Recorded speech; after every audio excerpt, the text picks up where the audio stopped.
Report status. Captain Tarek's blue spine barked into his comm unit, his four arms simultaneously adjusting his uniform, checking security feeds, and typing mission parameters. The captain's azure scales rippled with annoyance as he waited for a response from his security team. "Sir, the human transport has successfully docked at Bay 7, Lieutenant Zella reported, her usually steady voice carrying an unmistakable note of nervous excitement. Their representative will be arriving at the main airlock in approximately 3 minutes. Blue Spine's secondary heart skipped a beat. After serving 23 cycles as the commanding officer of Galactic Peacekeeping Station Omega-7, he thought he'd seen everything the universe had to throw at him. He'd negotiated peace treaties between silicon-based lifeforms and plasma entities. He'd prevented wars between species that couldn't even perceive each other in the same dimensional plane. But humans? This was different. "Have Medical Team 6 standing by," he ordered, running a hand over his head crest, "and make sure the gravity in that section is set to their standard. Last thing we need is some fragile Deathworlder breaking their bones on their first day." The captain pulled up the briefing files again, though he'd practically memorized them by now. Earth gravity 9.8 ms2, atmospheric pressure 101.325 kPa, average surface temperature 288 K. The numbers themselves weren't particularly impressive. What caught his attention were the bright red warning labels plastered across the file: Deathworld species extreme caution. Stepping into the station's central command hub, Blue Spine observed the controlled chaos of a typical shift change. Beings of all shapes and sizes moved through their duties with practiced efficiency. Vaporean mist forms swirled through their designated channels near the ceiling. Hive-mind Zendraxians buzzed between workstations in perfect synchronization. Even the perpetually arguing dual-brain Palaxians were keeping their daily disagreements to a minimum. Sir, his second-in-command, Commander Nixus, approached with a data pad. Her crystalline exoskeleton chimed softly as she walked. "The Council's really serious about this human integration program. They're actually letting a Deathworlder serve as a peacekeeper." Blue Spine noted the concern in her harmonics. Apparently they impressed enough of the right people. Though how a species that still gets excited about hitting things with sticks manage that is beyond me. "I've reviewed their combat footage," Nixis continued, her faceted eyes shifting through worried color patterns. "They're unpredictable. Did you know they actually engage in recreational combat? For fun." "Yes, I saw the report on their sports," Blue Spine replied, suppressing a shudder. "Just keep them away from anything too dangerous. Give them simple assignments. Filing reports, coordinating supply runs, basic diplomatic duties. Nothing that could." The station's AI interrupted with its melodious chime. "Attention all personnel. Human representative arriving at main airlock 3 in 60 seconds. Blue Spine straightened his uniform one final time.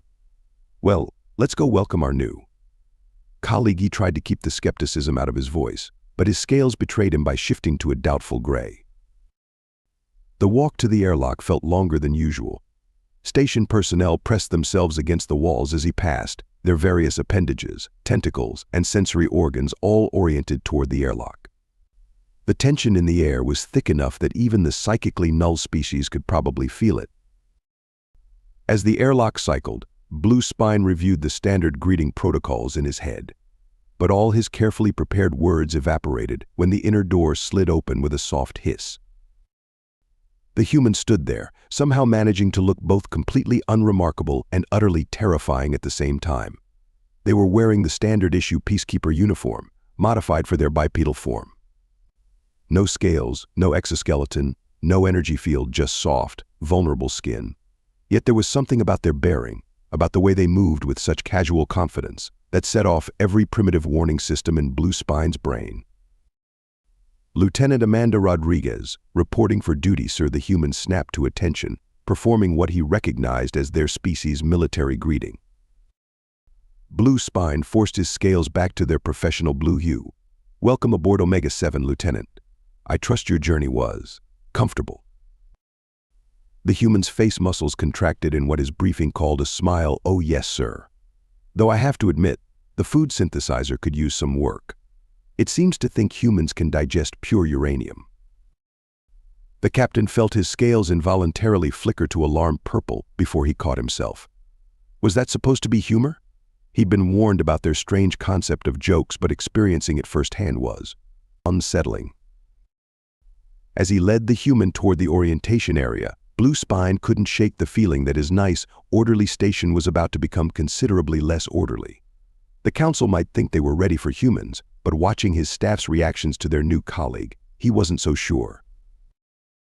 At least they'd only sent one. How much trouble could a single human cause? The thought had barely formed in his mind when the station's alert system began blaring. "And this is our primary training facility," Commander Nixis announced, her crystalline form reflecting the bright overhead lights as she guided Lieutenant Rodriguez through the massive chamber. "We've modified Section C to accommodate your specific gravitational requirements." Amanda Lightning Rodriguez surveyed the sprawling combat arena with barely contained excitement. Her dark eyes sparkled as she took in the various obstacle courses, sparring rings, and simulation chambers. A group of Mantidean warriors froze mid-practice, all 6 of their arms dropping their training weapons as they stared at her. "Sweet setup you've got here," Amanda said, bouncing slightly on her toes. The movement caused several nearby floatlings to drift higher in alarm. "When can I start?" Nixis's color pattern swirled with concern. "Lieutenant, perhaps we should review the safety protocols first. As per Regulation 7249B, all all personnel from high-gravity worlds must undergo thorough medical screening before." "Already done." Amanda pulled out her datapad, displaying a long list of completed medical certifications. "Your doc, PAC 789, cleared me this morning. Said something about my bone density being, quote, terrifyingly impressive." Captain Blue Spine, who'd been quietly observing from the doorway, stepped forward. "Lieutenant, you must understand our caution. The last time we had a Category 8 species in the training facility," he paused, his scales shifting to an uncomfortable orange. "Well, we're still repairing the structural damage to Deck 12. "Category 8, Amanda raised an eyebrow. "I thought humans were only rated Category 6 on the Galactic Threat Scale." "There's been some debate about reclassification," Nixis chimed in, quite literally her crystalline form resonating with each word, "especially after the Proxima incident." "Oh, come on. That was just a misunderstanding," Amanda protested. "How was Captain Chen supposed to know their sacred temple was actually a dormant superweapon?" The conversation was interrupted by the arrival of Security Chief Zorak Steelclaw, a towering Ursidian whose black fur bristled with barely contained agitation. "So this is the human," he growled, all 4 eyes narrowing. "Doesn't look like much." Chief Steelclaw Blue Spine warned, "Remember your diplomatic training." "No offense taken," Amanda grinned, extending her hand in greeting. "We humans might not look impressive, but we're full of surprises." Steelclaw stared at her outstretched hand like it might explode, which, given humanity's reputation, wasn't entirely unreasonable. Finally, he extended one massive paw, careful to keep his razor-sharp claws retracted. "Quite a grip you've got there," Amanda laughed, shaking his paw enthusiastically. Several nearby officers gasped. Nobody touched a Ursidian warrior so casually and lived to tell about it. But instead of ripping her arm off, Steelclaw just stood there, looking bewildered. "You're not afraid?" "Should I be?" Amanda released his paw and winked. "I grew up wrestling bears back on Earth. Well, mechanical training bears at the academy, but still." "Fascinating," a new voice interjected. Dr. Quicks floated over, his tentacles waving in scientific excitement. "You voluntarily engage in combat with apex predator simulations? For educational purposes? For fun?" Mostly, Amanda shrugged. "Helps blow off steam." "Blow off steam?" Nixis's crystalline form clouded with confusion. "Are humans pressure vessels?" "It's just an expression," Blue Spine sighed. He'd spent the last week studying human idioms, and he already had a headache. They use a lot of those. "Speaking of blowing off steam," Amanda said, eyeing the combat arena eagerly. "Any chance I could try out that obstacle course? The one with the plasma barriers and gravity wells?" "Absolutely not," at least 5 different voices shouted simultaneously. "That course is designed for energy beings," Nixis explained hurriedly. "The minimum temperature in there is roughly equivalent to the surface of your sun." Oh, Amanda looked disappointed. What about that one? She pointed to a course that appeared to be made entirely of shifting quantum states. That one exists in 11 dimensions simultaneously, Dr. Quick said. Your three-dimensional form would be unwound. Amanda frowned. You must have something I can use to stay in shape. Blue Spine felt a headache building behind his primary eyes. We've prepared a special training area for you, Lieutenant. Something more suitable. He led the group to a sealed chamber marked high-gravity species. Only inside was a simple set of exercise equipment, reinforced to withstand several thousand times standard gravity. Amanda took one look at the basic setup and her face fell. This is it. These facilities are rated for beings that can bench press small moons, Steel Claw rumbled. Surely that's challenging enough. I mean, I guess Amanda picked up a weight bar, testing it. But it's kind of boring, you know? Where's the excitement? The danger? Lieutenant Blue Spine said firmly, his scales now a distinct shade of exasperation green. I cannot stress enough how important it is that you follow our safety protocols. We've had incidents. Right. Safety first, Amanda nodded, but there was a glint in her eye that made Blue Spine's secondary heart flutter with anxiety. I don't suppose you'd tell me more about these incidents? No. Not even the one about Deck 12. Especially not that one. Fair enough, Amanda smiled, that unsettling human smile again. I'll just have to make my own fun then. The assembled aliens exchanged worried glances. Somehow, that statement seemed more threatening than any amount of high-gravity training equipment. Perhaps Nixus suggested diplomatically we should move on to reviewing emergency procedures. Sure thing, Amanda agreed cheerfully. Just let me try one quick thing. Before anyone could stop her, she'd grabbed two of the ultra-heavy training weights and started juggling them like toys. Blue Spine's scales shifted to emergency purple. It was going to be a very long assignment. News travels fast on a space station. News about a human casually juggling weights designed for gas giant species travels at approximately FTL speeds. By the time Amanda finished her first shift, half the station was buzzing with rumors, and the other half was pretending not to buzz with rumors. Did you hear? The human lifted a Jovian weight set. That's nothing I heard. They asked about training in the plasma chamber. My cousin's roommate's symbiote said humans drink liquid nitrogen for fun. Captain Blue Spine sat at his desk, watching the station's gossip channels light up like a quantum cascade failure. The situation wasn't helped by the fact that Lieutenant Rodriguez seemed completely oblivious to the stir she was causing. She just went about her duties, smiling that unnerving human smile, occasionally doing things that made senior officers need to lie down in dark rooms. Captain Commander Nixis chimed urgently from the doorway. We have a situation. Blue Spine's scales rippled with resignation. What has she done now? It's not what she's done, sir. It's what's about to happen. Nixis's crystalline form clouded with worry. Commander Crix Val Thor has issued a formal challenge. Val Thor Blue Spine's scales went from resigned blue to alarmed purple so fast he nearly pulled a muscle. The Predaxian Battlemaster. The same. He arrived an hour ago for his annual inspection of our combat training protocols. And he's challenging our human. To what, exactly? A friendly sparring match, Nixis said, in tones that suggested this would be about as friendly as a supernova. He says it's traditional to assess new Peacekeepers' combat capabilities. Traditional? He's never challenged anyone before. Well, no, but he did say something about proving that mere Deathworlders don't belong in the peacekeeping force.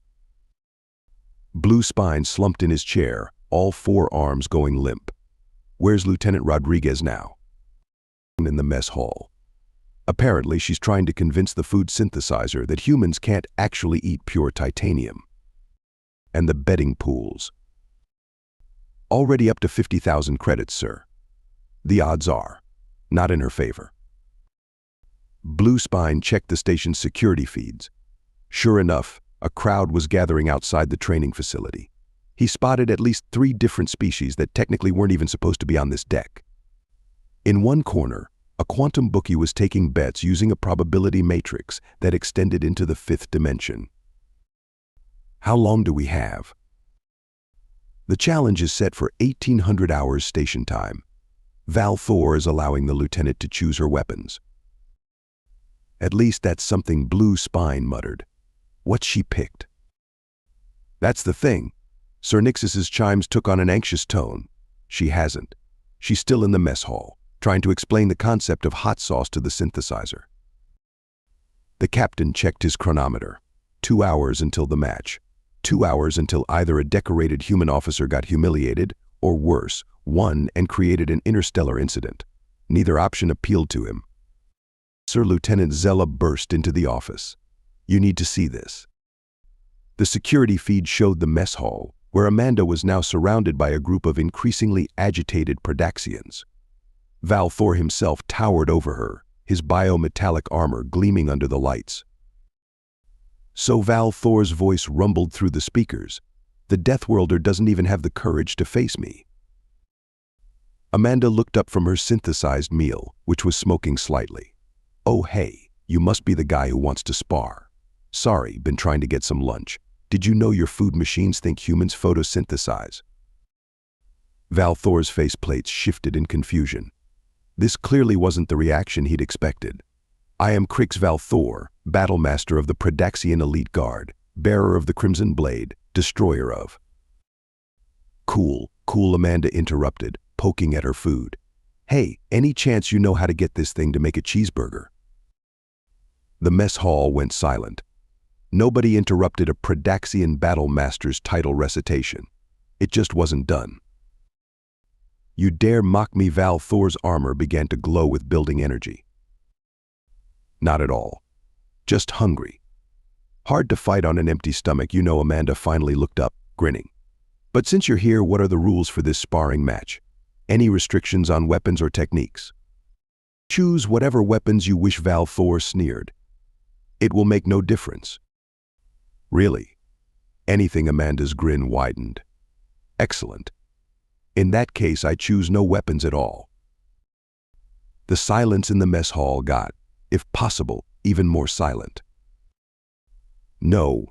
Weapons? Val Thor's voice contained something that, in a less fearsome warrior, might have been confusion.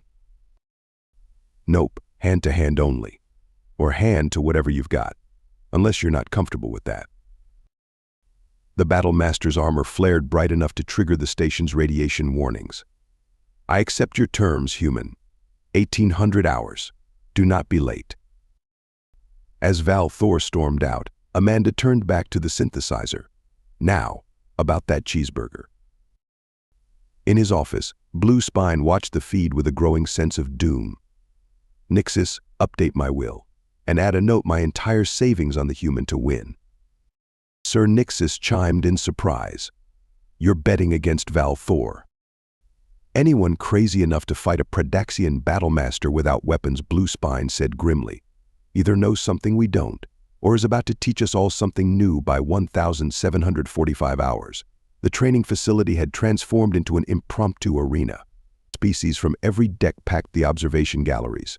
The quantum bookie had to spawn 3 temporal copies of himself to keep up with the betting. Even the station's AI seemed excited, running environmental checks every 30 seconds instead of the usual 5 minutes. Captain Blue Spine stood at his designated observation post, trying to maintain his professional composure while his scales flickered between anxiety purple and fascination gold. Beside him, Commander Nixus chimed nervously. She's late, Nixus observed. She's human, Blue Spine replied, as if that explained everything. These days, it usually did. Crix Val Thor already occupied the center of the arena, his biometallic armor pulsing with barely contained power. The Battlemaster had spent the last 15 minutes performing warm-up exercises that had melted parts of the floor. At exactly 1759 hours, Lieutenant Rodriguez strolled in, still finishing what appeared to be a protein shake, a mysterious human concoction that had taken her 3 hours to convince the synthesizer to create. Sorry, had to get my pre-workout in, she announced, tossing the empty container aside. Ready when you are, big guy. Val Thor's faceplates shifted into what passed for a Predaxian sneer. You dare to be so casual about combat? This is a sacred tradition. Oh, I'm taking this very seriously, Amanda replied, starting to stretch. Several nearby aliens quickly averted their sensory organs, apparently under the impression that humans could dislocate their limbs at will. Just figured we should keep it fun, you know. There is nothing fun about combat, Val Thor declared, his armor now glowing bright enough to trigger the station's solar flare warnings. Wow, you really need to relax, Amanda said, bouncing lightly on her toes. Maybe try yoga?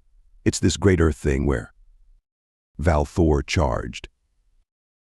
Later, when reviewing the security footage, the station's analysts would need to slow it down to 1,000th speed to fully understand what happened next. The Battlemaster's charge should have been unstoppable. His biometallic armor enhanced his already formidable strength to the point where he could punch through battleship armor. His neural processors calculated attack trajectories faster than most computers. He was a perfect fusion of biological and technological warfare. Amanda sidestepped him like a parent avoiding a running toddler. Not bad, she called out as Val Thor's momentum carried him past. But you telegraph your moves a bit. Want to try again? The observation galleries erupted in confused chatter. The Viporians condensed in shock. The hive-mind Zendraxians temporarily lost synchronization. Even the quantum bookie's temporal copies started arguing with each other. Val Thor spun around, his armor shifting to combat configuration. Plasma blades extended from his gauntlets. Energy fields crackled around him. Stand still and fight. Standing still in a fight, Amanda laughed, actually laughed, at a Predaxian Battlemaster. That's not very efficient, is it? What followed was either the most impressive display of combat prowess or the most frustrating game of tag the station had ever witnessed, depending on your perspective. Val Thor unleashed his full arsenal. Plasma strikes that could vaporize tritanium bounced off empty air where Amanda had been half a second before. Neural disruptor fields found nothing to disrupt as she cartwheeled through their gaps. Targeting systems designed to track faster than light particles somehow couldn't keep up with a human doing gymnastics. You know, Amanda commented while sliding under a plasma blade, you're really strong. But strength isn't everything. Fight back, Val Thor roared, his armor now glowing white-hot with fury. If you insist. Amanda stopped dodging. What happened next would be debated in military academies across the galaxy for years to come. The human moved in a blur of motion that even the station's high-speed cameras struggled to track. She seemed to flow around Val Thor's defenses like water, finding pressure points and weak spots that shouldn't have existed in his perfect armor. A precise strike to a joint here. A quick twist there. A move that looked suspiciously like a judo throw but somehow worked on a being twice her size and 3 times her mass. Val Thor's systems began to flash warning signs. His armor's power core surged as it tried to compensate. Warning klaxons blared as the arena's safety systems detected dangerous energy buildup. You might want to power down, Amanda suggested, now perched casually on the Battlemaster's back, somehow avoiding all his attempts to dislodge her. That core sounds pretty unstable.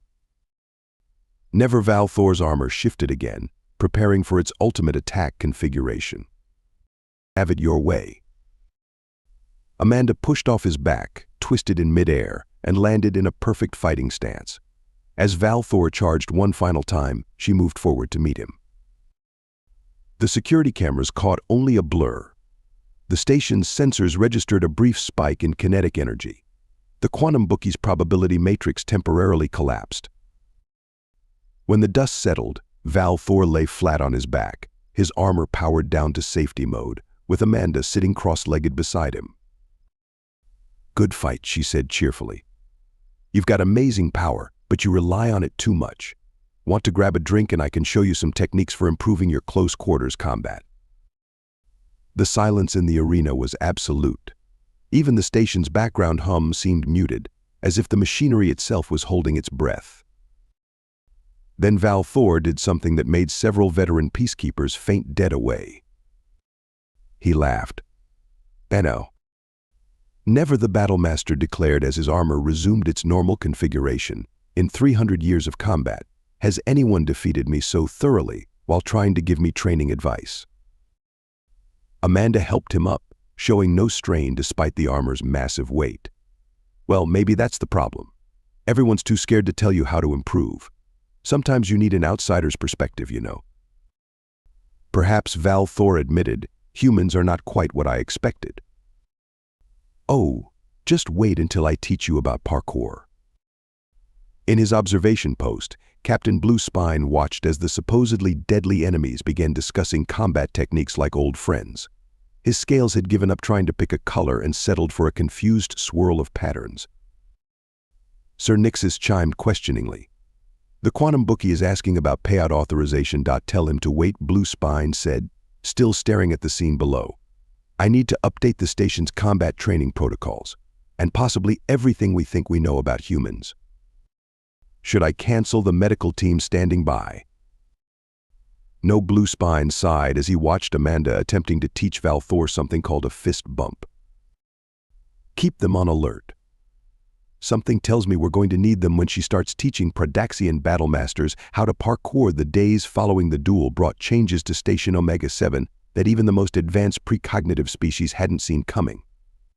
The first shock came when Battlemaster Val Thor canceled his return transport and requested temporary quarters near the training facility. The second came when security cameras caught him and Lieutenant Rodriguez rearranging training equipment into what she called a basic parkour course. Captain Blue Spine sat in his office, reviewing the latest incident reports with a mixture of resignation and amusement. His scales had settled into a new pattern that the medical staff had dubbed human-induced confusion blue. Sir Commander Nixus chimed from the doorway. You need to see this. The security feed showed the main training area, where Amanda was teaching a group of elite warriors from 7 different species something called breakdancing. Nearby, Val Thor was attempting to master what humans apparently called a handstand. At least nothing's on fire this time, Blue Spine noted optimistically. That's not the concerning part. Sir Nixus's crystalline form flickered anxiously. The Galactic Council has received word of the duel. They're sending representatives. Blue Spine's scales shifted to alarm purple. How many? All of them. Before Blue Spine could process this news, Lieutenant Zella burst in. Sir, the quantum bookie is threatening to collapse into a singularity. What? Why? The payout calculations from the duel. They broke his probability matrix. He's demanding to speak with you about, quote, impossible odds and the human violation of mathematical certainty. Blue Spine rubbed his head crest tiredly. Tell him to take it up with Lieutenant Rodriguez. He tried, sir.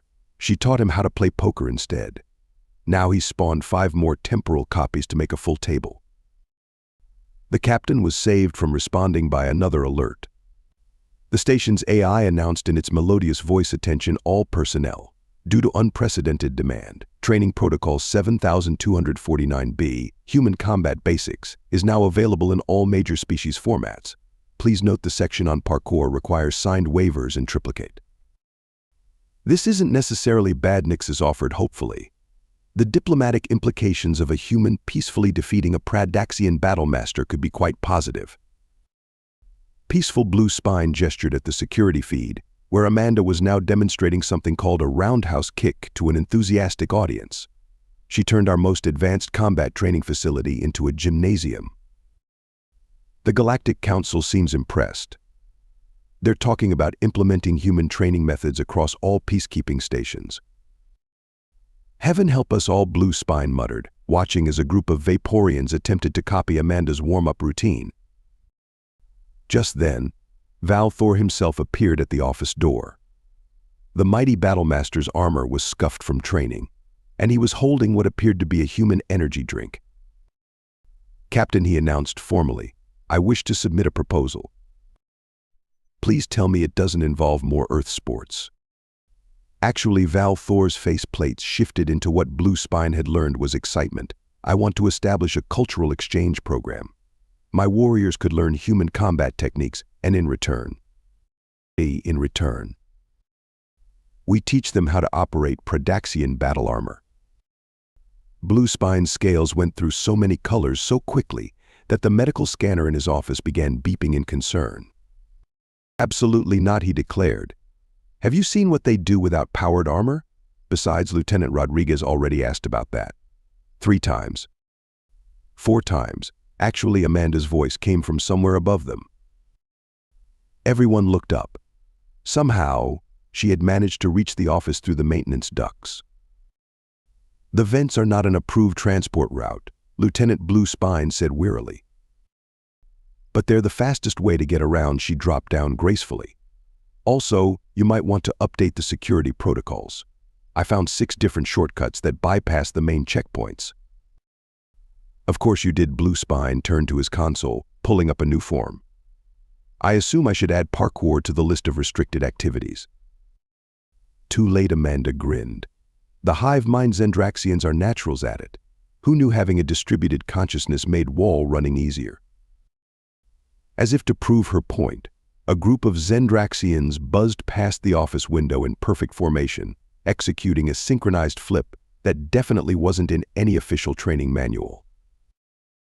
Oh, Amanda brightened. Before I forget, the quantum bookie wanted me to give you this. She handed over a data crystal that was somehow existing in 7 dimensions simultaneously. You're winning, sir. Apparently betting on the crazy human was the mathematically smart choice. Who knew? Blue Spine stared at the crystal, which contained enough credits to buy a small moon. I need a drink. Great idea, Amanda beamed. I just taught the synthesizer how to make margaritas. Who's in? Val Thor raised his hand enthusiastically. Nixis chimed in agreement. Even the quantum bookie's temporal copies voted yes. Fine, Blue Spine conceded, his scales settling into a new color that could only be described as if you can't beat them, join them green. But no drinking games. Of course not, Sir, Amanda said with that familiar human grin. Though I should mention that the Predaxian warriors already challenged us to something they call battle shots. As the captain followed his now laughing crew toward the mess hall, he made a mental note to update the station's official motto. The old one, maintaining peace through strength, just didn't seem to fit anymore. Perhaps surviving human integration one day at a time would be more appropriate. 3 months later. Captain Blue Spine reviewed the latest batch of applications on his desk, his scales shifting through shades of disbelief. Next to him, Commander Nixis chimed softly as she processed the numbers. Sir, we've received 743 requests for human combat instructors. The Galactic Council has officially recognized parkour as an advanced peacekeeping technique.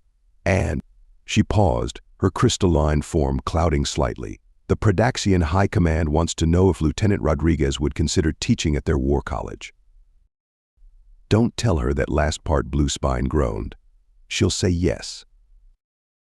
Through his office window, he watched the now familiar chaos of the training facility. What had once been a strictly regulated combat arena now looked more like what humans called a ninja warrior course, complete with obstacles that defied several laws of physics. Battlemaster Val Thor, who had somehow become the station's most enthusiastic advocate for human training methods, was leading a group of mixed-species peacekeepers through something called circuit training. His battle armor had been modified to include what Amanda called workout mode. Did you see the latest training statistics? Nixis asked, projecting a holographic chart. Conflict resolution success rates are up 300%. Apparently, species are less likely to start wars when they're too busy learning human dance moves. Speaking of which, Blue Spine pointed to a flashing alert on his screen. Why is there a requisition order for something called a disco ball? Before Nixis could respond, Amanda's voice came through the comm system. Oh good, you got my request. It's for the interspecies dance competition next week. The Viporians have this amazing routine worked out. Turns out they're incredible at break dancing since they don't actually have bones to break. Blue Spine had long since given up asking how she always knew when people were talking about her requests. Lieutenant, he said, trying to maintain some semblance of authority, don't you think we're pushing the boundaries of traditional peacekeeping methods a bit far? That's kind of our thing. Isn't it he could hear the grin in her voice? Oh, by the way, you might want to clear Docking Bay 3 tomorrow. The first batch of human exchange officers arrives at 0800. The first what? Didn't you get the memo? The council approved my proposal. Every peacekeeping station is getting at least one human instructor. They're calling it Project Lightning. Blue Spine's scales went full panic purple. How many? Only 5 for now. Don't worry, I already warned them about the food synthesizer's uranium fixation. Though Katie, she's the parkour specialist, says she's bringing her own hot sauce collection. The captain shared a look with Nixus, who had started chiming in what could only be described as nervous laughter. Oh, and Sir Amanda added, the quantum bookie wanted me to tell you the odds on our station becoming the new Special Operations Training Center are pretty good. Something about human chaos being mathematically predictable in large enough samples. As the comm clicked off, Blue Spine leaned back in his chair, watching Val Thor attempt to teach a Mantudian warrior how to fist bump. You know, he said thoughtfully, his scales settling into a new shade that somehow combined resignation, amusement, and hope. When they first assigned Lieutenant Rodriguez here, I thought she would be our biggest challenge. And now Nixus chimed. Now I'm thinking she might be our greatest advantage, though don't tell her I said that. Too late, Amanda's voice echoed from somewhere in the ventilation system. Group hug in 5 minutes.